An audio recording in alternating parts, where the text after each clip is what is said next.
अस्सलामुअलैकुम दोस्तों।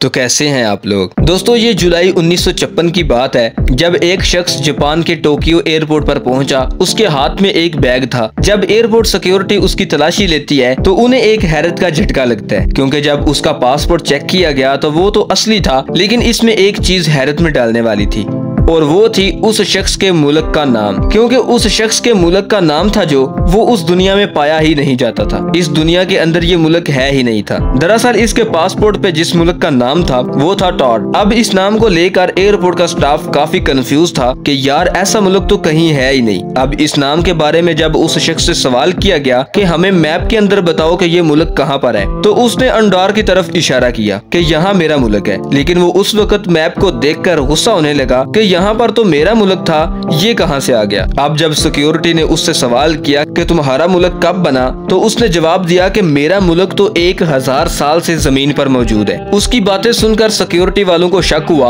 और उसे गिरफ्तार कर लिया गया। एक रूम में बंद कर दिया गया। एयरपोर्ट सिक्योरिटी के होश तब उड़ गए जब कुछ देर बाद उस रूम को खोला गया जिसमें वो शख्स कैद था। वो शख्स वहाँ से गायब हो चुका था। तो लोग काफी परेशान हो गए कि आखिर ये शख्स कौन था, कहां से आया था और कहां चला गया। ये सवाल एक बड़ी मिस्ट्री बन गया। तो कई लोगों ने कहा कि ये एक टाइम ट्रेवलर था। अब ये कहानी जंगल में आग की तरह फैल गई और हर शख्स इसके बारे में सोचने लगा कि क्या वाकई ये टाइम ट्रेवलर था। अब ये जो कहानी मैंने आपको सुनाई है, जब टोक्यो एयरपोर्ट वालों को पता चली तो वो हैरान हो गए कि ऐसा कब हुआ था। ये जो कहानी मैंने आपको बताई असल में एक झूठ था। एयरपोर्ट सिक्योरिटी ने ये वाजे कहा कि ये सब झूठ है, लेकिन ऐसा हुआ जरूर था, लेकिन 1956 को नहीं बल्कि 1959 में। और इसकी हकीकत ये थी कि एक शख्स को उसके बनाए गए झूठे पासपोर्ट की वजह से गिरफ्तार किया गया, क्योंकि उसने एक ऐसा पासपोर्ट बनाया था जिसमें ऐसे मुल्क का नाम लिखा था जो है ही नहीं था। उसे गिरफ्तार किया गया था और वो कहीं गायब भी नहीं हुआ था। ये सारी कहानी झूठी और मनगढ़ंत है।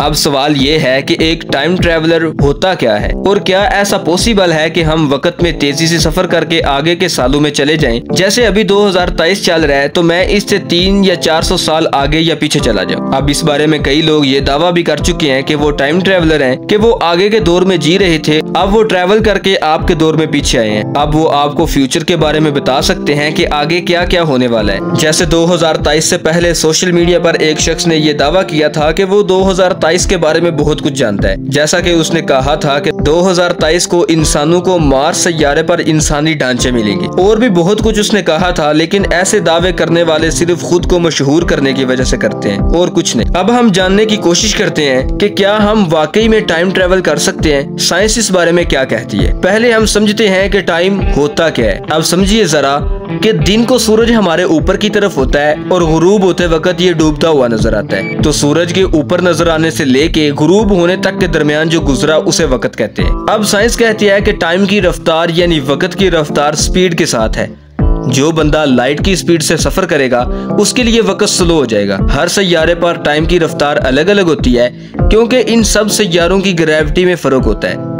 जिस सैयारे की जितनी ज्यादा ग्रेविटी होगी वक्त उतना तेज गुजरेगा और बाकी इसी के बरक्स। अब अगर आप जमीन की कश से शकल से ऊपर जाएंगे तो टाइम पर फर्क पड़ेगा। अगर आप दुनिया की सबसे ऊंची पहाड़ी माउंट एवरेस्ट की चोटी पर जाएं तो वहां पर आपके लिए वक्त स्लो हो जाएगा, क्योंकि वो जमीन के सरफेस से दूर है।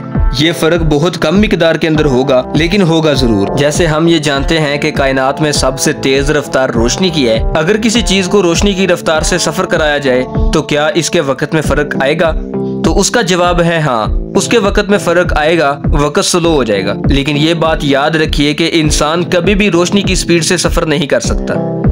अब ऐसा नहीं है कि रोशनी की रफ्तार से सफर करने पर आपकी घड़ी की रफ्तार स्लो हो जाएगी, बल्कि इससे पूरी मैकेनिज्म ही स्लो हो जाती है।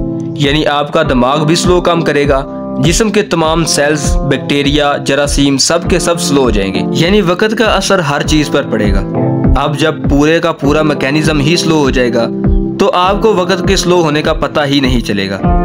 अगर आप जुपिटर सैयारे पर जाएंगे तो वक्त स्लो हो जाएगा, क्योंकि उसका मैस ज्यादा है और उसकी ग्रेविटी भी ज्यादा है। इसी वजह से आपको उसके करीब जाने पर पता ही नहीं चलेगा कि वक्त स्लो हो गया है।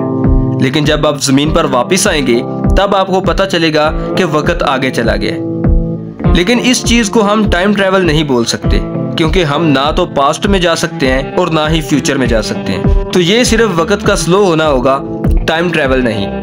तो दोस्तों आई होप कि आपको ये वीडियो जरूर पसंद आई होगी, और अगर आप इसी तरह की इंटरेस्टिंग वीडियो देखना और सुनना पसंद करते हैं तो चैनल को सब्सक्राइब करें। Thanks for watching this video. अब हम मिलते हैं इसी तरह की न्यू इंटरेस्टिंग वीडियो में, तब तक के लिए अपना बहुत सा ख्याल रखिएगा। अल्लाह हाफिज।